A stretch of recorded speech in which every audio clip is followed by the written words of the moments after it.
At some point I used to be on this bandwagon of blaming the system and blaming the condition, the state of our country, and sort of like expecting so much from this country. I'm talking about maybe it's for good reason. But then at some point, especially in the past few weeks, I just sort of developed this mindset to maybe 30 years of freedom isn't enough for this country to completely start dominating, I'm talking about, in a sense. But in all actuality, was that even the case? So I sort of relapsed. I don't know if that's the right word. I sort of relapsed to this thought, and I honestly, genuinely still believe that South Africa could have been way ahead in these 30 years. Let's say we blame apartheid for and colonialism for suffering so much, né? But I strongly believe, bro, that 30 years was more than enough for South Africa to completely change the balance of its reality. Bro, our country, in 30 years, bro, our country could have been an economic powerhouse. If you think of all the resources we have, agriculture, our tourist destinations, bro, we Africa, bro, our minerals and stuff, we probably could have done it all, man. We can take example from country all over the place, bro, all over the world, bro. If you think of Korea, bro, South Korea to be specific, the Korean War, apparently, something also came across right now, but there was a Korean War, I think it was 1950 to like 1952. I need to get my facts straight. It was actually 1950 to 1953, the Korean War. A Korean War that was so devastating, bro. It left about 40% of the population in South Korea completely poverty-stricken, bro. Like 40% of the whole population was suffering, bro. And they were able to turn it around in 30 years. Just 30 years to turn it around. And now they're leading in tech and everything, bro. And one may look at it and think it's because they just changed something in their education or something. I'm talking about? There's probably something deep to it.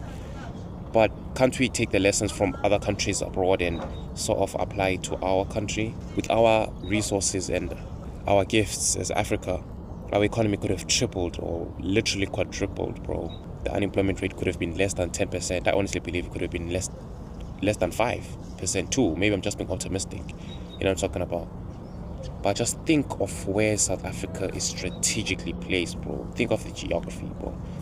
For those who understand how economics works, bro, you understand what I'm talking about, from trade to, what I'm saying, plus our minerals. Like I said, I'm going to emphasize a lot our minerals, bro. Like, what's happening? I guess at some point Eskom used to be a powerhouse, according to the research I've done. I don't believe it. I don't believe it. So I'm not going to lean into it or basically lean into it as a hope for change. Eskom was once a powerhouse, but instead of strategic investments, corruption and deliberate sabotage, we are literally, aren't we importing electricity at some point? Like, what I'm saying? Like, instead of exporting electricity, bro, think of Eskom. If Eskom was smart enough, bro, weren't we supposed to be at a point where we are providing electricity to the rest of like Africa? What I'm talking about? Maybe it's just me who's being literally high or something, I'm talking. Maybe I'm just optimistic of this country's potential. If you were to take everything I've said into consideration, and if everything was done right, bro, I feel like our schools would have been world class, bro, pulling the best talent from all over the world, bro. Imagine the best talent from China, the best talent from Singapore, the US, or all over Europe, pulling them to South Africa, bro. Think of this type of stuff, the type of innovations, inventions, and ideas we could have been coming up with, bro. Our country could have been a fucking superpower, bro, leading schools all the way from preschool crash, bro, to university. We could have been dominating, I'm talking about. But like I say, maybe I'm the one who's fucking high, or I'm the one who's, should I say, naive, or hella optimistic, unrealistically optimistic in our country's growth, bro. I'm talking about? Instead, we got public schools that is failing. We've got xenophobia. We've got lecturers excluding or deliberately sidelining black students and prioritizing white students. Not that it's the reality in most universities, but I wouldn't be surprised. Instead, we've got the apartheid Namanji, according to some reports. With strong law enforcement, bro, maybe our conviction rate would have been close to 100%, maybe 98, 99, crime would have been down, obviously, because job creation would have been like, you know what I'm saying, would have been a norm. Everybody would have a job, from farming to working in a big tech startup, you know what I'm saying. We literally could have been Singapore, bro, the Singapore of Africa, you know what I'm talking about. I feel like, I don't know about you, but I generally believe, I feel like this is where our country should have been in 30 years, bro. This whole 30 years, bro, you can't tell me it's impossible, bro. Like I said, South Korea did it, you know what I'm saying. South Korea did it. Why? Are they smarter than us? You know what I'm saying? But what did we get? Instead, we got a stagnant economy that's crawling like a motherfucker. I don't know, bro. This is tense, bro. 60% of our youth is unemployed. Youth is giving up. The youth is devastated. Load shedding is our theme song. Load shedding should literally be given a name now. It should be known as a genre at this point, bro. Like, nothing screams South Africa than load shedding, to be honest. Like, I'ma drop this clip, this rugby match, 1 point, bro. That match is so funny, bro. Like, what happened there was insane. I don't believe it, bro. I don't believe it happened. At a stadium during a match. Wow.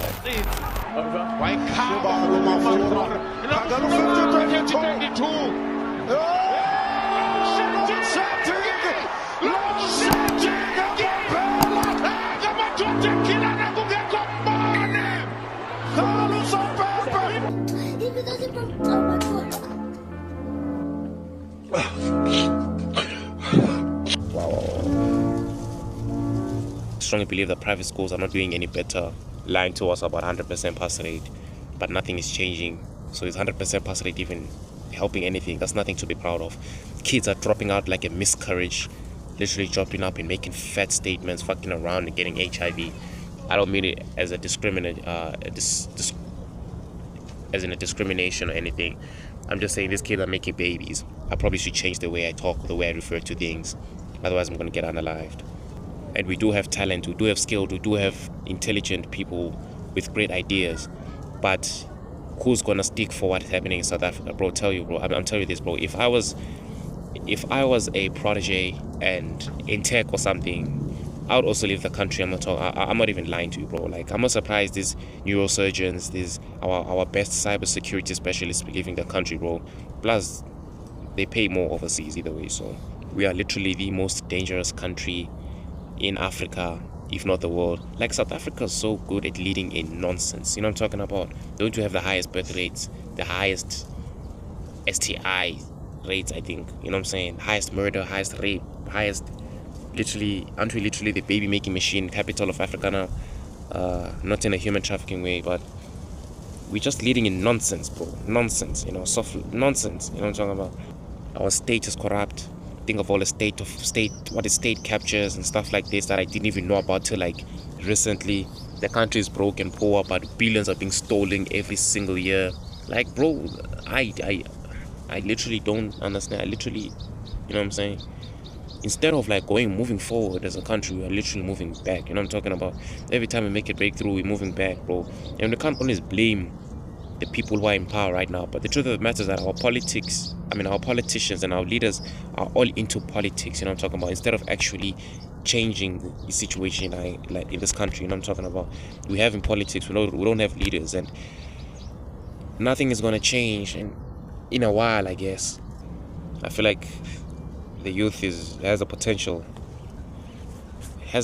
to make some sort of change, you know what I'm talking about. But judging by the way most of them will be acting, unlikely though.